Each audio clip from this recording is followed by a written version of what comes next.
I've been wanting to make a video like this for quite some time now, but I didn't have the time.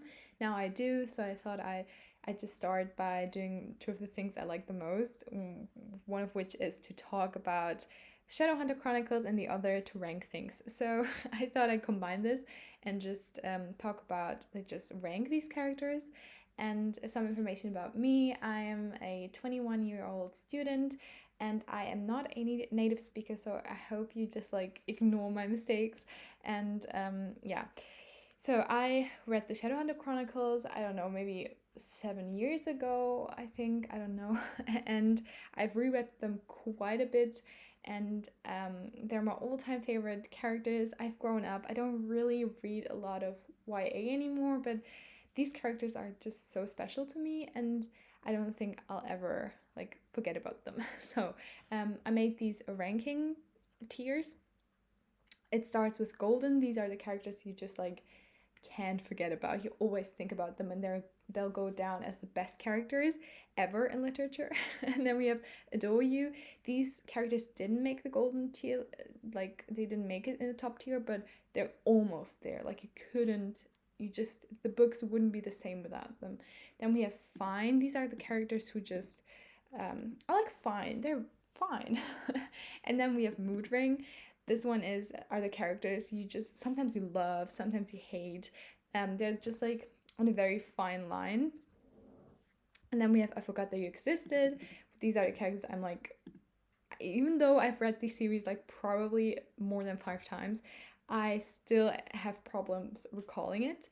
And then we have This Is Why We Can't Have Nice Things. And I'd like to clarify that I love this song. I just think that these people are the reason why we can't have nice things. So, yeah, let's just get started. And I'm going to start with Clary. And I think this is a very unpopular opinion because I feel like everybody hates Clary. And I did start off hating Clary too, but when you read this series and you go into like the dark artifices and it just like Clary grows so much and she becomes this independent, amazing person who just like gives advice to Emma, and I adore her so much, and she's like, I don't know, she's just so precious to me, so I don't know what to do. I just feel so much love for her. I know she makes a lot of stupid mistakes, but at the same time, like, she's fucking 15 at the beginning of the book, so um I don't know. I think it's justified that Clary makes a lot of mistakes. I think that's normal. So I love Clary. I love her growth. I love her thoughts, and I find her frustrating, but I also grew to love her. So I'm gonna put her in golden. I'm sorry. Then we have Jace Wayland. Yeah, I love Jace. Obviously, I do. I don't think there's a person who like reads these series and hates Jace. Like, that's just not like. Is there someone like that? But yeah, I think Jace is just like an amazing character who again grows so much. I think in the first few books they're just so immature, but I can like I can look over that because it was the first book. I think it was Cassie's first book, wasn't it? I don't know.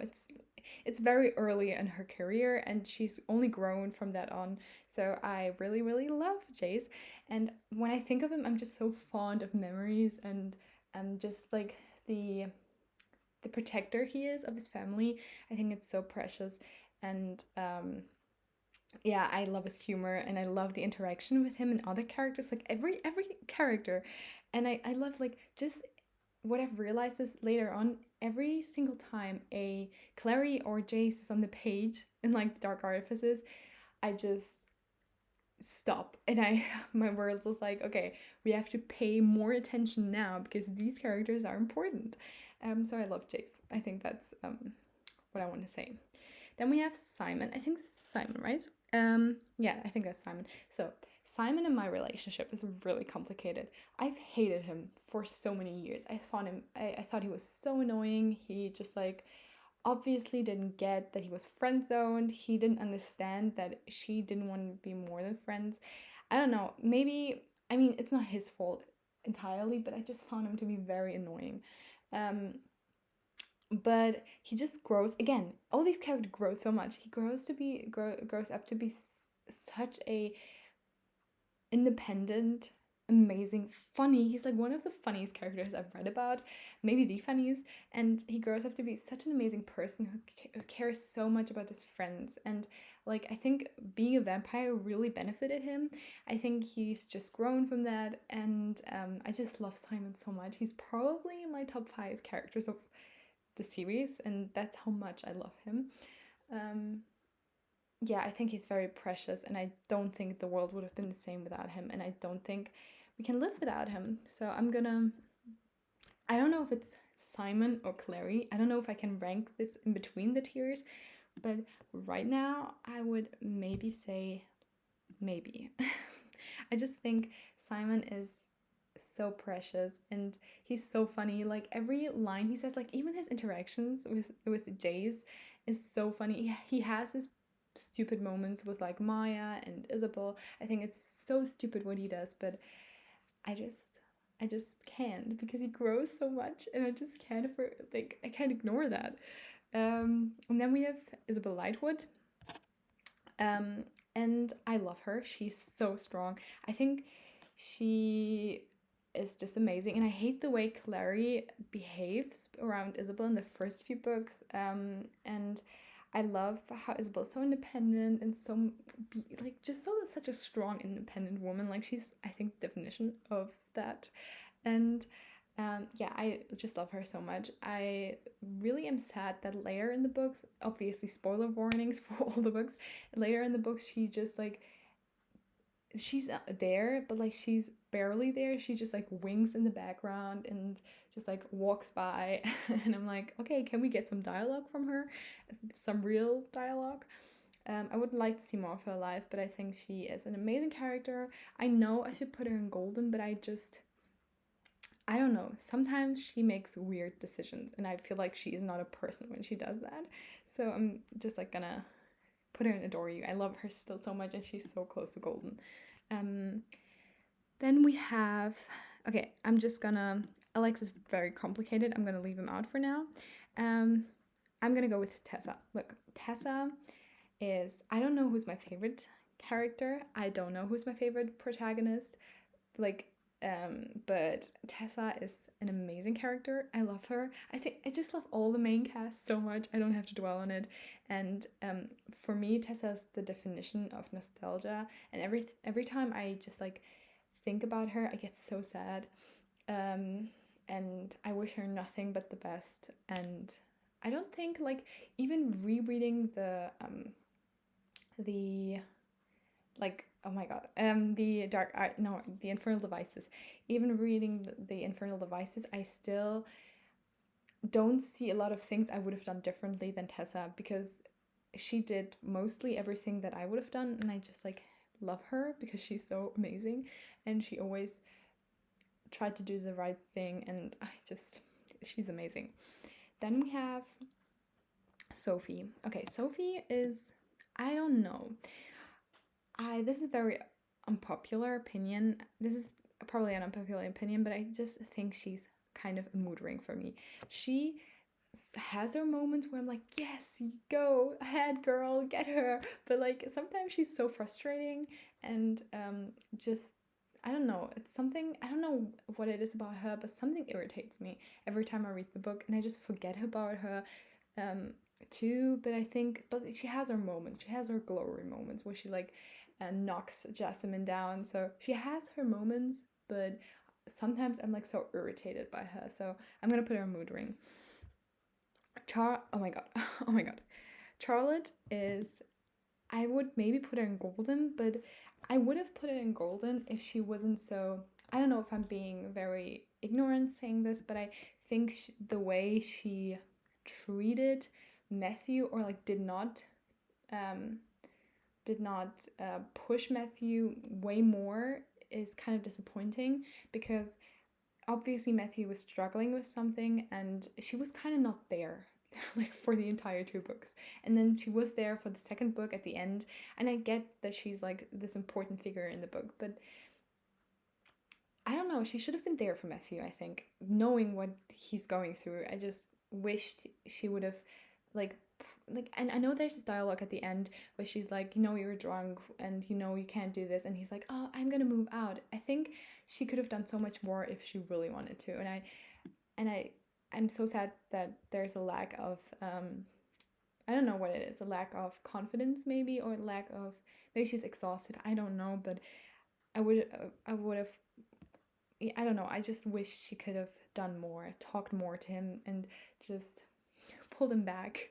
I think Matthew's falling apart, and I think Charlotte is one of the only people who can pull himself together and put himself together. So yeah, for that I'm putting her down one, but I still think she's amazing. She's just like, the way she had to put up with so much shit in her day to be treated equally is amazing, and the way she never complained and always gave her 100%, and I just think we all can learn from her. Then we have Emma. Emma, again, like the other characters, is amazing. I love her. She is, I think the protagonist maybe get better, I don't know. I think she is, I think a lot. I Emma is a very independent, again, strong character. She's like the next Jace, and she doesn't take shit from anyone. She just goes her own way, but she also cares so much about her family. Julian and the Blackthorns, she cares so much about them, and I think just everyone who's so important to her, she would go all the extra miles to save them, and I don't know. I think Emma is, again, an updated version of Tessa in the way she behaves. I don't think there's one single decision I would have done differently from her. Maybe like not sleep on the beach. But despite that, I think she's a very reasonable character, and like even in the last book you can see her very, despite loving Jules, being very frustrated with him, and just like putting limits and saying that she's not up for this shit, and I just love her so much. I think she's so amazing, and I feel so much, sadness for her history and with her family and how she lost them, but that's the same for like every character in this. So yeah, tragedy is like a theme. So we have, who's next? Mark Blackthorn. So I reread the series like probably a year ago, and before that I would have probably put Mark and I Forgot You Existed, or maybe Mood Ring.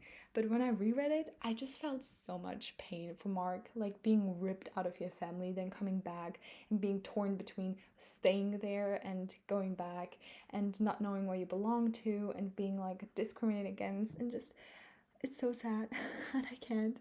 And every time I think of Mark, like I think about his relationship with his siblings and how he tries to build one, and he's also scared that he's gonna leave again, and just the way he struggles in his daily life but also embraces his fairyhood. I think it's so amazing. He's not ashamed of himself. He never was, he never will be, and he's such an amazing brother. He tries to be, at least, with this weird situation going on, and I love him so much. I think Mark is an amazing character, especially in the first two books. I love him so much. And I didn't expect that rereading the books. I kind of forgot how much I love him, or maybe it just grew, the love, I don't know, but I would put him in Adore You. I think, yeah, he's amazing. And he's such a complex character. Talking of complex characters, we have Julian Blackthorn. I know this is probably really, really unpopular again, but I adore Julian, and I know there are a lot of people who hate him, but I love him with like every fiber of my being. He's probably one of the most complex characters Cassie has ever written about, because he just, like, I get why people hate him. I get he's a liar, he betrays, he's a traitor, like he is all of that.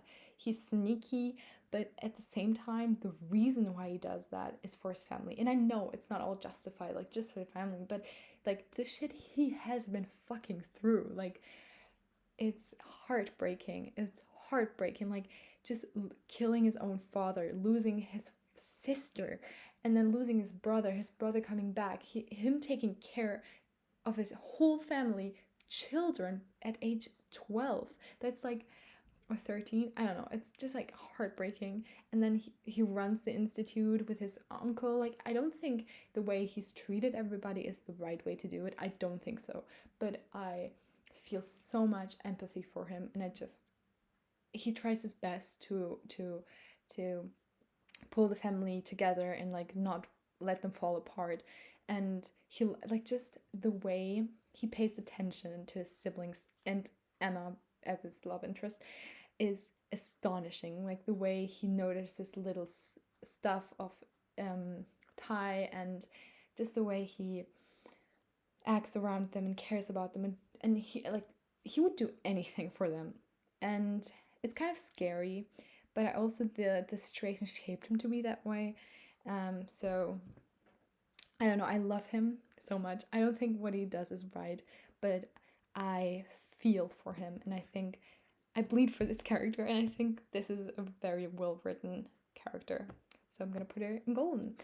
Then we have Henry. Henry, I love so much. He's so cute, but I kind of tend to forget about him over time.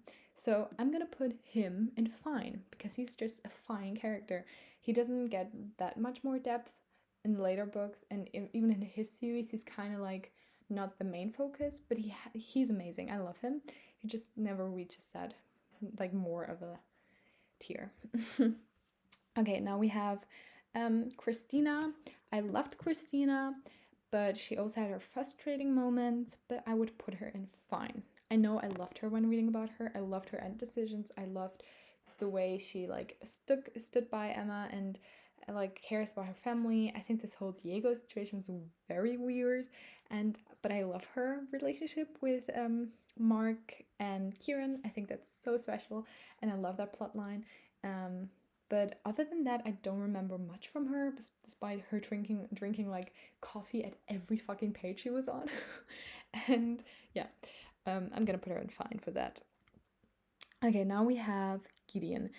Is that Gideon? No, it's Gabriel, right? Yeah, I think it's Gabriel. Okay, so now we have Gabriel. Gabriel he is fine. I hated him at the beginning, but he redeemed himself. I think he switched sides, he saw the truth, and just the way he acts with Will is hilarious. It's hilarious, the jokes we get on his account. It's so funny. And yeah, we don't see a lot from him, and I'm not like really fond of him, but he's a fine character. He had his moments, it's fine. That's a lot. Then we have Jasmine. Okay, Jasmine, I would have put her in This Is Why We Can Have Nice Things. Betraying the people you care about, not once but twice, is really heartbreaking and unforgivable. But I'm gonna put her in Mood Ring, because when you read the later books and you come to the last hours, you see how much she cares about Will's and Tessa's children, and the way she protects the institutes hundreds of years later. And I just think not everybody would have done that. So I'm gonna put her in Mood Ring, but she's more on the underside like than here. But we can appreciate growth when we see it. Okay, so now we have Kid fucking Herondale. Okay, can we talk about that? I love him. He's in my top 10 characters. It's like such a random choice, but like, I'm sorry, Kid is so superior. The way he jokes, it's just such Herondale humor. I love it so much. He's so hilarious. I can laugh with him every time. And then the way he like just wanted to escape the institute and he didn't want to be there. He grew up hating the Shadowhunters, and then he was stuck with them and became one of them. And then he was like in every fighting scene that was like, what the fuck? No, don't. He doesn't have any training. And then the relationship with Ty and Livy, it was so special. And the way I don't know, the short time he had with Ty, I think was so important to him, and the way he just like moved in with Tessa and Jem. I can't wait to see what happened there. But yeah, I think Kid has a long way before him, and I adored every page he was on. So I just think it wouldn't be fair to put him any other than golden. Yeah, I hope we get to see Kid and Ty together for like ever and ever, because we need that. Then we have okay, who's next? We have Lucy. Okay, Lucy. So Lucy, in the first book, I kind of overread her. And then the second book, Chain of Iron, came around, and I kind of like grew so fond of her. She's so amazing. She's so badass, and she like doesn't take crap, and she just like wants to be in the spotlight too because James gets all the attention. But she's also a Herondale, and she's also half demon, like no, not a half, but you know, a quarter demon, and she just wants like she wants it too. She wants attention too, and I can appreciate her for that. And the way she like the whole plotline with Jesse just gave me goosebumps all over. And I just think she's witty and she's funny and I adore her. I would even put her in golden, or would I? Yeah, I would. I probably would. Closer to adore you, probably, but right now I'm gonna put her in golden, because I feel like it. Okay, now we have. Let's start here. Now we have Jonathan Morgenstern. So Sebastian. Sebastian, the poor kid who was really called Sebastian and who's now going down as the worst name. Whatever. So, Sebastian.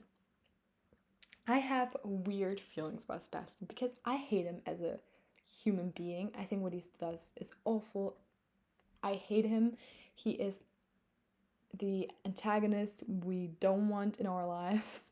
And, but still, I kind of feel for his plot, like his character structure. I love the way he's so dark. I don't know, maybe it's the teenager in me, but I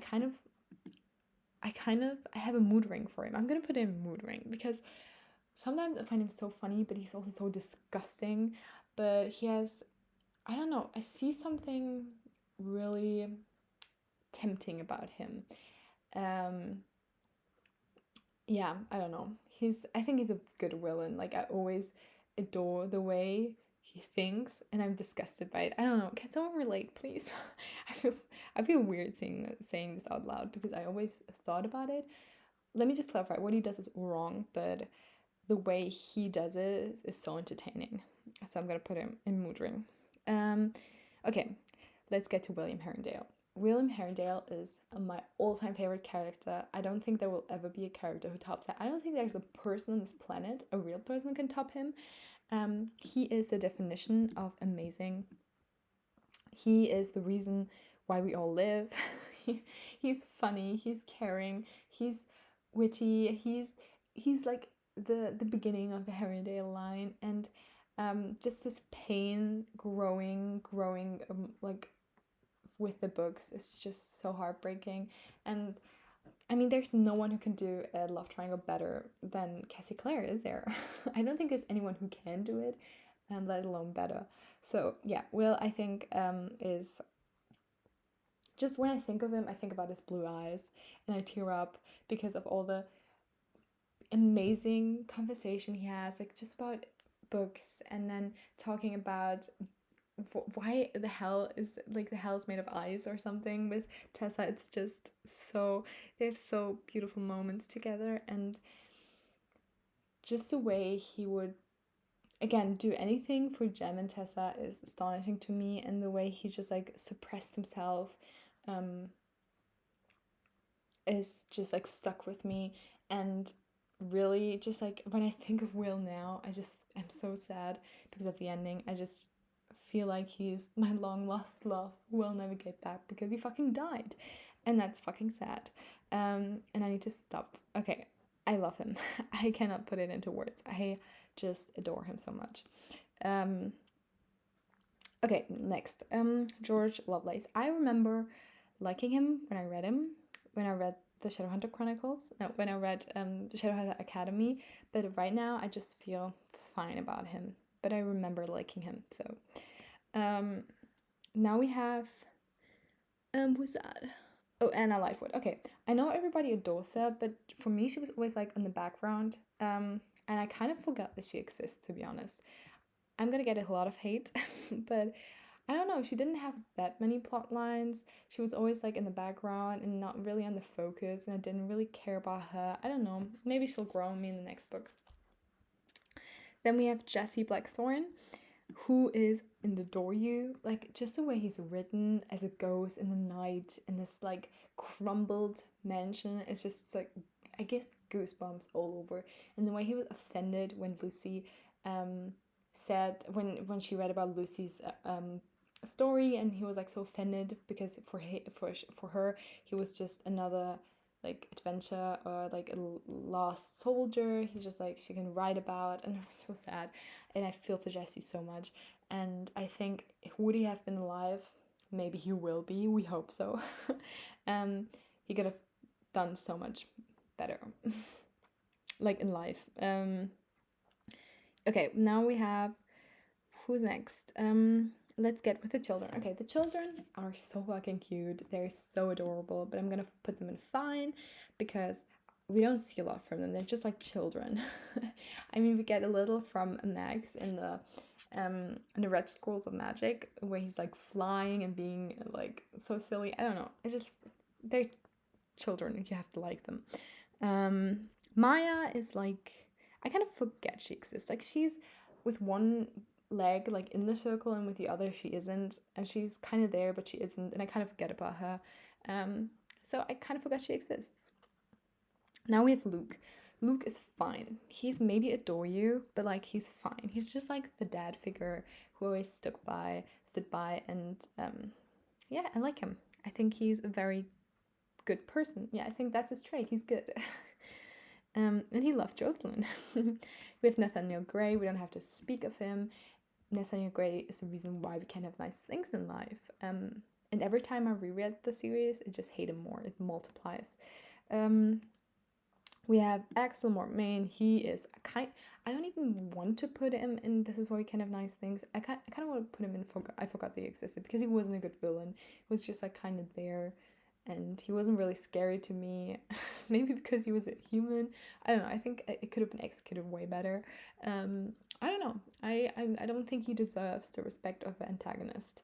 Yeah, let's get on with Helen. I liked Helen. I think she's sassy, but like despite Queen of Air and Darkness, we didn't get to see a lot from her. I think she's kind of fine.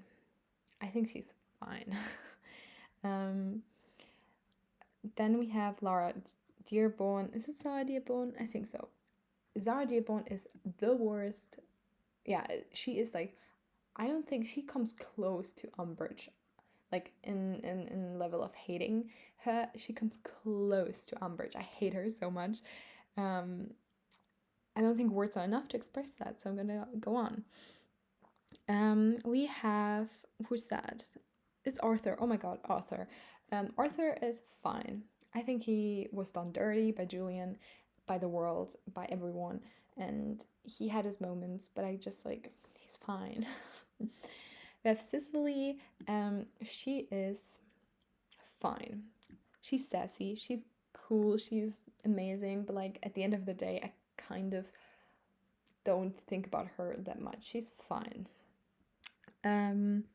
We have Max. Okay, unpopular opinion. I know everybody feels so sad about him dying, and it is sad. A child dying is never a good thing. But I don't know. I never grew that fond of him because we didn't see much, despite him like liking comic books and talking to Clary about him and him wearing glasses. That's all I think about when I think of Max. So I'm gonna put him in. I kind of forgot that he existed because he died really early on. We didn't see much of him, and the impact of his death was really major. But I don't know, him as a person, I don't know. And then we have who's next? Alistair. Okay, Alistair, I hated him, but then I loved him, and now I do love him, and I'm gonna put him in Mood Ring, but he's probably gonna grow to be Adore You, like in this tier. But right now, I'm gonna put him in Mood Ring because like the way he behaved towards Thomas was just like not acceptable. But also I ship them, and I think he's redeemed himself because he really doesn't stand behind what he did, and I think that's all we can do, learn from our mistakes and just like not repeat them. Katarina Loss, I kind of forgot she existed. We have Matthew Fairchild is, I think he should have been the protagonist, honestly, just because James is the Herondale. He kind of got to be the protagonist, but I think in my heart Matthew is the real protagonist. He's just so broken, and I kind of have a thing for broken things. And he is amazing. He's funny. He's so fresh. Like I think James is just like a recycled version of the other Herondales, but Matthew really brings something new to the table. I think he's very witty, but he's also like his style for his sense for style is just so amazing, and the way he adores Magnus, and I don't know, the way he cares for um James is like very reminiscent of the way William and Will cared for Jem and Jem cared for Will. I think he's very true about Parvati, and I don't know, I think Matthew, I wish him nothing but the best. I love him. And then we have who's next? I'm gonna talk about Cornelia. I think Cornelia is fine. I know a lot of people like her, but I just like, I don't know. I think it has something to do with, I think she's an amazing character to begin with. He is very amazing, but just her love for James, I cannot understand. I really can't understand. I find James to be, I can put him in Mood Ring, because I honestly, sometimes I love him. I'm talking about James. But sometimes I'm like, why are you even a Herondale? Maybe it's because he was under a spell and I'm being very harsh on him, but just like the way he behaved, even in between the spell, was just like very frustrating to me. And the way he didn't seem to care about Matthew's problems, but Matthew always cares about James, but James never really noticed anything of Matthew's, and I just find it to be so confusing. And I never read anyone mentioning this, and maybe, I don't know, maybe you guys can tell me what you think, but I just think James is not worth the hype. I'm sorry, but he has one more book to go, so he can change my mind if he wants to, which will be really hard. Then we have Jem Carstairs. Okay, I don't think you can love Will and Tessa and not love Jem. That's just not possible.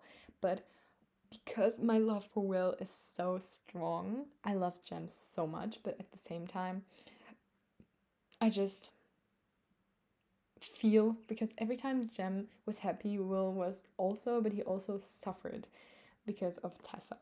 And I don't know, I have a weird relationship with Jem. I think would it not Will have been there, if it wouldn't have been for Will, I would have liked Jem much more. But Will outshines everyone in these books. And I don't know, something holds me back from loving Jem as much. But he's a very well-written character. I think about him just playing in the middle of the night, and his box, his jade box, and his silver hair, and it's just such an atmosphere. Yeah. Okay. Now we get to talk about Diego. I don't know, I kind of forgot he existed. Diana, I liked her. She's a fine character. I enjoyed her character. Then we have Kieran. I'm gonna put him in, I want to put him in Adore You, but I don't think, I have to reread the books. I'm gonna put him in Fine, but I know that when I remember liking him after I finished it. I probably would have put him in Adore You after finishing it, but right now I have trouble recalling, so I'm gonna put him in Fine. Camille, like, I kind of like, why? She's just like always kind of there, and she's annoying. Yeah, next we have Malcolm Fate. Okay, Malcolm Fate. I think Malcolm Fate is an amazing antagonist. The scary thing about an antagonist, I think, is when you can relate. And I think through things he has been through, I get why he thinks the way he thinks now.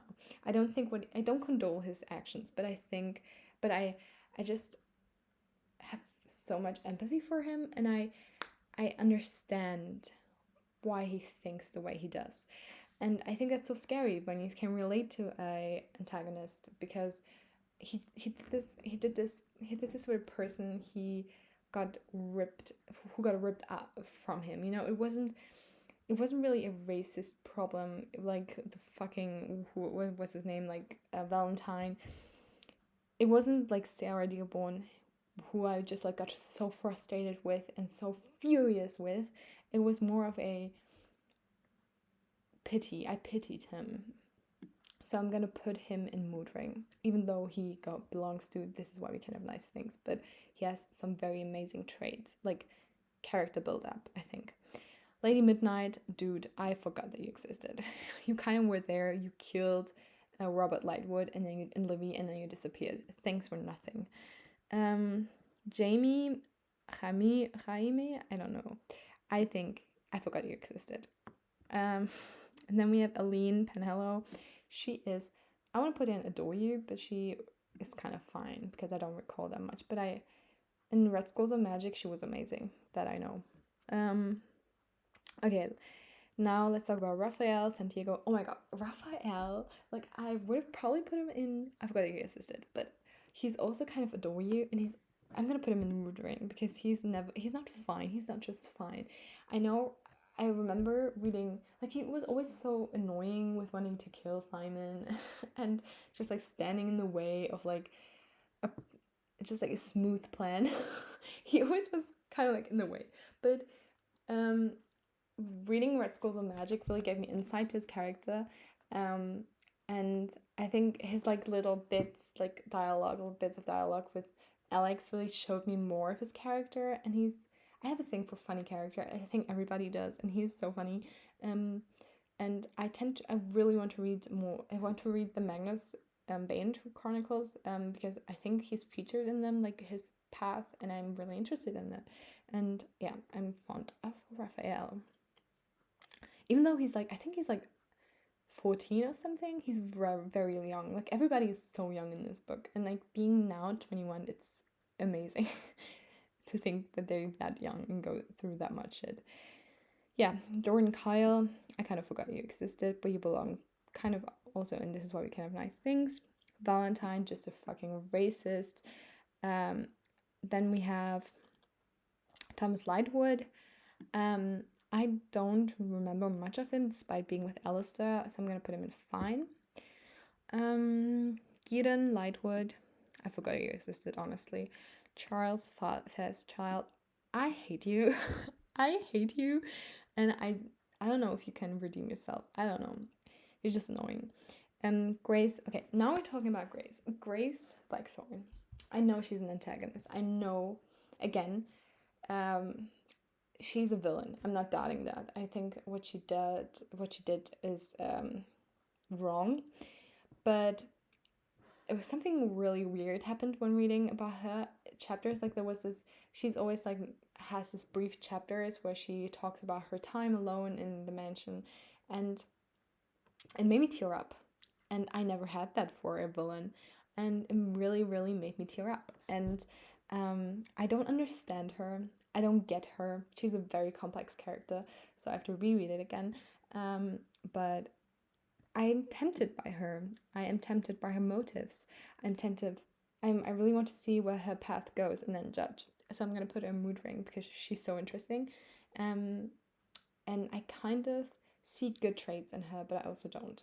So we'll see. And I love the Grace Lucy plot, and the Grace Christopher is just so interesting. Okay, we have Octavian. He kind of, I forgot they existed. He was just a child who got abducted every time someone wanted something from the Blackthorns. Now we have Christopher Lightwood. He's so fucking precious. I want to put him in Adore You. Am I gonna put him in Adore You? No, I have to reread the series. He doesn't, no, he needs to grow more on me. And then we have Ty, who belongs in Golden, but I was so frustrated with him in The Queen of Anne Darkness. I get his grief, I get it. Losing not only your sibling but your twin is something you can't just shake. And I don't think I've ever felt grief at a funeral in a book that hard, like the one for Livy. But I think his decisions were out of character, kind of. No, they weren't. They actually were in character, but I don't know. That was just so frustrating, and I just wanted someone to shake him out of it and stop him, but no one did. And he just like remember when he got the letter and I was like, okay, that's gonna change his opinion. Libby told him not to go and he used it as an object from another universe. I didn't even see that one coming. It was so obvious, but I didn't see it coming. And yeah, I was frustrated. I think I'm just frustrated by him, but I still adore him very much. I think he's a very unique character. Like, among all these amazing characters, being unique is very unique. If you get it. Whatever, I'm just gonna go.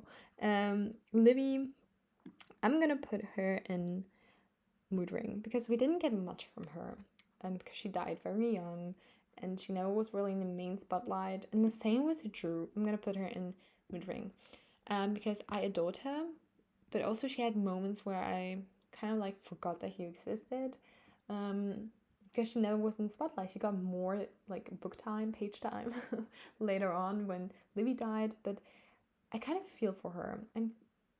But I also kind of forgot about her, so I think Mood Ring is like the perfect place to put her.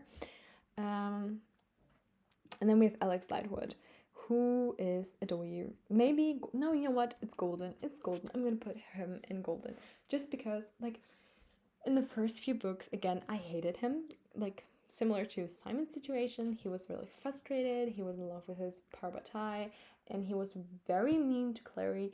He was just like annoying to everyone. He was annoying to Magnus, and this like kept going on for a lot of books. But seeing how his insecurities have grown, like they've only grown, like I think is amazing.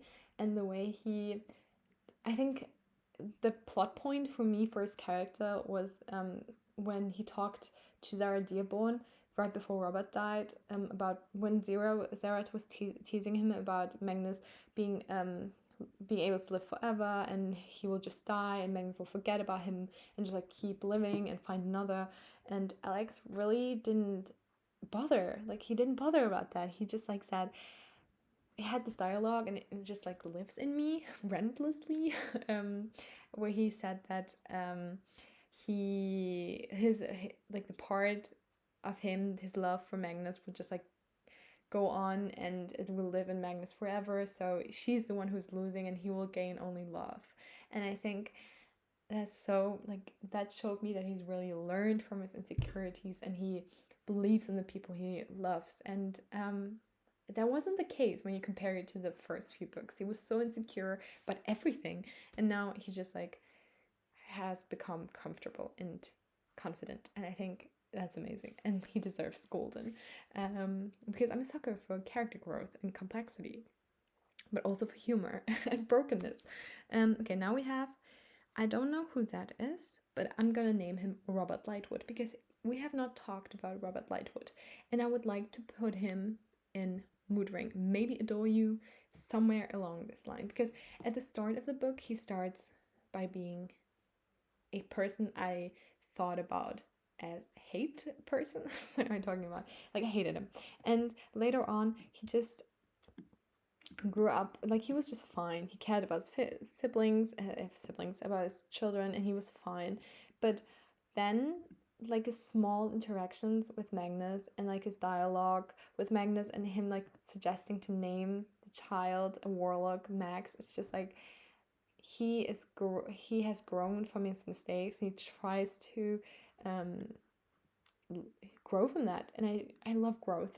And him dying and then his Parvati showing up and him regretting and him just like all his the rest of his life trying to make up the way he treated Alex deserves some acknowledgement. And I hope I think he regrets what he did, and yeah, I just wish him peace. And that's all. And these are the characters, and I hope you enjoyed it, and I hope you can understand a little of my thoughts and I wasn't like all over the place. And yeah, comment your ranking in the info box.